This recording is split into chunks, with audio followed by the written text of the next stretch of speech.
Bueno, como te ¿Y qué te comentaba, agarrabas? las lecturas de Carlos Castaneda me apoyaban muchísimo. Me apoyaban mucho, mucho, mucho, mucho, mucho. Y después, pilares, pues la voluntad de seguir tu corazón. Sacrifiqué el primer amor de mi vida para hacerte vida. Y, y bueno, fue todo un proceso que se fue poco a poco, porque al principio siempre es muy complicado.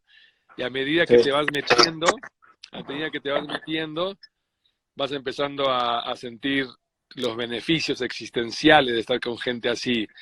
Entonces toda mi revolución interna se movía porque encuentras gente que tal vez no tienen la riqueza material ni en lo más mínimo, pero la tienen los valores humanos. Mm. Entonces, ¿cómo tú acomodas en un mundo competitivo y jodido que vivimos, que nos aplastamos como cucarachas unos a otros? Sí. Llegas a un lugar donde la gente sin conocerte te recibe, te da de comer, te trata como un igual, te trata como un hermano, y entonces ahí dices, something is wrong, ¿no? Algo no está bien. Y ahí es donde comienza un encuentro con esta gente y un largo aprendizaje. Y Es un que largo... sí, porque vos venías de una escuela, de haberte criado de una manera y meterte en un mundo, ¿no?, totalmente diferente, creo que ahí llegó un periodo de adaptación bastante complicado y duro, ¿no? Sí, ese es el proceso más complicado. Ese es el proceso más complicado, el de adaptarte. Pero en realidad, no por ellos, sino por uno mismo, Por ¿no? uno mismo, por uno Sí, mismo. Bueno, sí, sí, por uno mismo. Ellos, como quieras, son gente con una humildad, con una sensibilidad. Y bueno, ahorita estamos viviendo, no me quiero adelantar, pero ahora estamos viviendo una cosa muy sin fuerte. precedentes en la humanidad. Y si son los primeros que se van a salvar, son ellos. Porque ellos saben vivirse en el sistema. Totalmente. Ellos saben vivirse en el sistema. Entonces, bueno, y ahí comenzó, me eché 5 meses. Oaxaca, Chiapas, Guatemala, y poco a poco fui entrando al norte de México y tuve un broche de oro terminando con unos grupos indígenas que se llaman los huicholes, que son famosos por las ceremonias de peyote y por grandes conocimientos ancestrales. Sí, Y, y bueno, y eso me cambió la vida para siempre, ¿no? sí. Wow. O sea que la experiencia esa del norte de México fue como un antes y un después. Definitivamente, definitivamente. Yo volví a mi casa, Argentina, y me era difícil, bueno, no difícil, con algunos amigos me conectaba, con otros los había perdido, Sí, muchos se habían metido en la coca, en cosas que yo, sí, sí, sí, sí, que no. no, me parecía el Otro diablo, mundo.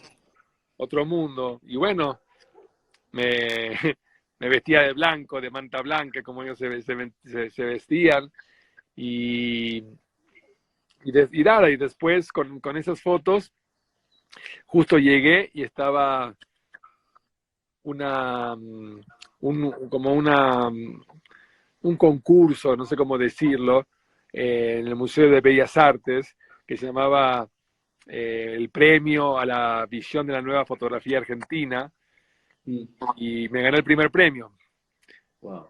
Y eso fue un estímulo económico y un estímulo más bien también para Para seguir seguir. emprendiendo este viaje. Y Sí. cobré, y con lo que cobré me fui al A segundo viajar de premio. vuelta. Sí, sí. Te hago un paréntesis que me interesaría saber. ¿Cómo fue la sensación tuya de llegar a una tribu y de la cámara, ¿no?, que a veces es como medio invasiva, la propuesta de sacarle una foto a eso, ¿no? ¿Cómo se lo tomaron ellos? Claro, esa es una pregunta muy buena y eso se basa mucho ¿Cómo en vas saber, creando el vínculo? en saber esperar, porque la fotografía que tuve la suerte de hacer Y la fotografía que siempre he enseñado en mis talleres de fotografía es justamente crear el vínculo en el retrato, en el alma del retrato. Se tiene que crear el vínculo. Si no se crea el vínculo, no pasa nada. No pasa nada. No se transmite, no se transmite. Puedes sacar una foto, puedes tomar una foto. El boom, la conexión es a través de tú conectarte con ese ser. Por eso nunca fotos así en los mercados, así robando almas, como ellos dicen, ¿no? Sino que justamente creando un vínculo con ellos, un vínculo que te conecte. Y entonces yo convivía con ellos. Convivía, comía, trabajaba lo que podía, me emborrachaba en sus fiestas, y poco a poco ellos fueron lo que ellos me preguntaban que les saque fotos, ¿no? Y un trabajo muy solitario, un trabajo muy de hormiga, pero muy, muy satisfactorio para el alma, muy rico para el alma. Wow. Sí. Y por ejemplo, cuando vos tenías un proyecto de estos, de ir a una tribu nueva, hacer un viaje, ¿cuánto tiempo estipulabas vos que podías llegar? Yo creo que te ibas conociendo y sabías cómo te ibas desenvolviendo, pero ¿cuánto tiempo pensabas que podías llegar a necesitar para poder conectar con el grupo? Cada grupo era distinto, ¿no? También es difícil. Claro, cada grupo es diferente y realmente le estaba como una semana.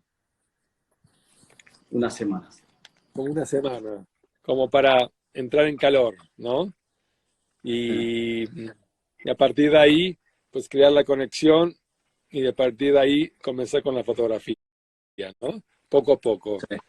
La fotografía no era algo que yo quería hacer, pero algo que me llamaba internamente que tenía que hacer.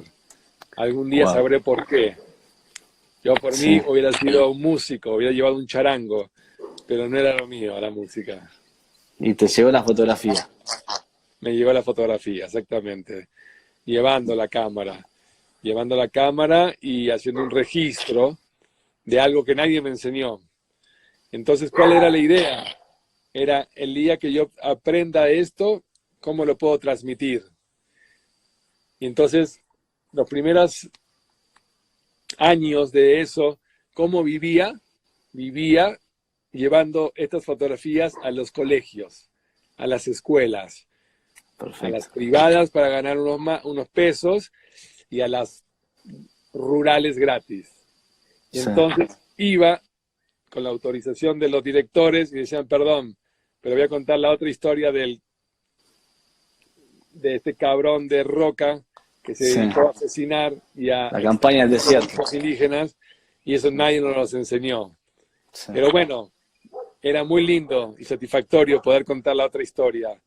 De un pueblo humilde, de un pueblo generoso y de un pueblo de mucha sabiduría. Ahí arrancaste con tu misión. Ahí arranqué con mi misión. Y llevo 30 años y continúa. Qué bueno. Y continúa la misma pasión. Hasta hace poco estuve en Sumatra, en Indonesia, con otra tribu, se llaman los Mentawai, y sigo sintiendo la misma pasión. Es una entrega de vida, es algo que no tiene fin. Y me pone contento que después de tanto avance de la tecnología y de todo, todavía se mantengan muchos los grupos indígenas conservados. Qué bueno. Y hoy, tantos años más tarde, de este chico que salía con su cámara en su primer viaje, cuando decidís encarar un viaje como el que hiciste ahora, ¿vas solo, seguís siendo solo o ya lo encarás de otra manera? Mira, los primeros años de mi vida los hice solo. Después tuve una pareja que fue la mamá de mi hija. Viajé con ella. Después viajé con ella y mi hija. Y después viajé siempre solo. Pero también luego me metí en experiencia de llevarme grupo de gente. 5 personas, 7 personas en los talleres. Y bueno, entonces voy variando. Me gusta ir solo, pero no tengo problema también de repente ir con alguien que escriba, alguien que pueda también como alimentar esa parte, ¿no? Perfecto. Bueno, bien, entonces a los 22 arrancaste, tuviste ¿cómo se llama? Este concurso que ganaste y arrancaste a viajar Me fui a Ecuador a en el Ecuador. segundo viaje. El primer viaje fue en el 91 a México, luego me fui a Ecuador en el 92, de ahí me metí a vivir en el Amazonas, ahí tuve un viaje muy loco, 23 días desnudo con los grupos indígenas bajando por los ríos. ¡Wow! Ese fue de los más salvajes que hice. ¡Qué locura! 23 días. Me voy a dar un mate, pues Me van a hacer bajar a Perdón. ganar un mate, ¿eh? Perdón. Igual este ya está frío, ya no te lo, este está medio que no. Bueno, ¿estuviste ahí en el Amazonas? Perdón. Estuve en el Amazonas bajando por un río durante 23 días. Bajando un río con dos activistas Sí. y unos indígenas de una tribu llamada Wauranis, y fue un viaje muy fuerte, es de película en realidad, porque teníamos que atravesar 5 días la tierra de los tigueris, que son los que nunca tuvieron contacto, y cuando no les vibra algo, te andan tirando lanza y te matan. ¡Wow! No. Pero tenía que confiar. Y no, la primera noche que dormí ahí, que no sabes si vas a amanecer como una brocheta. No. ¡Qué locura! Sí, no. Lo que es la locura de la inocencia, ¿viste? La inocencia Sí. te protege muchas veces. Sí, confiar, como vos dijiste esa palabra, ¿no? Que hoy en día, nada, estamos todos bastante agarrados a confiar, ¿no? Con lo que va a pasar. Porque... Sí, no. Ahorita no confiamos en nada. Ni en la familia, es horrible. Sí.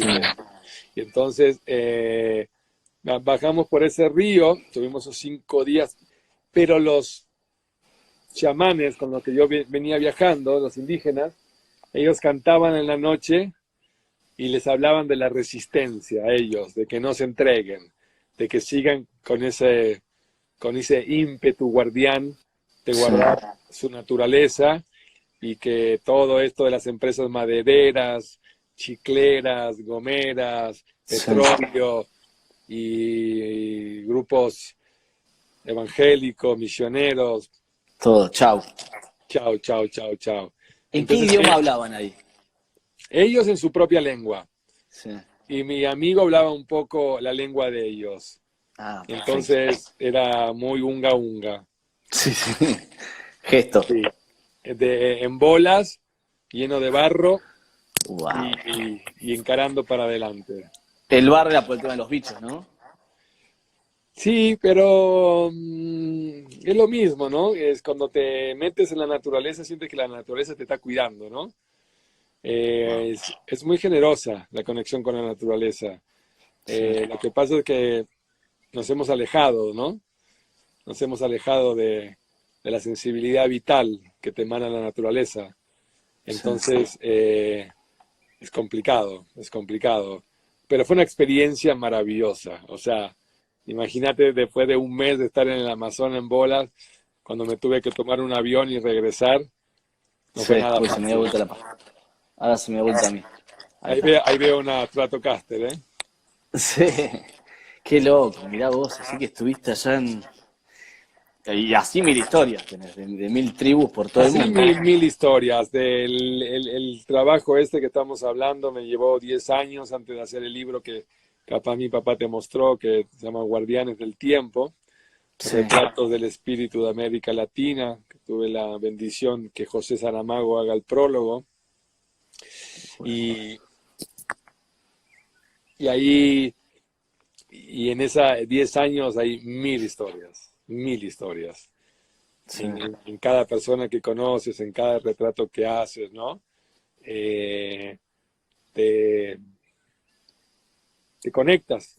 Es que la única manera de hacer el trabajo de fotografía documental humanitaria es conectándote.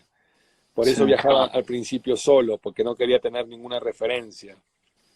Sí, querías vos vivenciar todo directamente vos, no compartirlo hasta ¿no? No,